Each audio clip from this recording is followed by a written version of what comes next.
കുറച്ച് കട്ടി കൂടുന്തോറും പിന്നെ അതിനുള്ളിൽ വേവാൻ സമയം എടുക്കില്ലേ. ഇതേപോലെ ഉണ്ടാക്കിയിട്ട് ഇതിനെ മാറ്റിയിട്ട് നമുക്ക് വിടണം.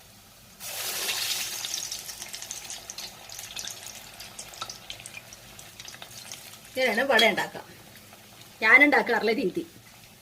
പെട്ടെന്ന് കൈയൊക്കെ കഴുകി തുടച്ചിട്ട് വേണം കേട്ടോ ചെയ്യാൻ. നല്ല ഫ്ലഫി ആയി വന്നില്ലേ, കണ്ടോ? നല്ലോണം പൊള്ളച്ച് വന്നു, നല്ല ഫ്ലഫി ആയി.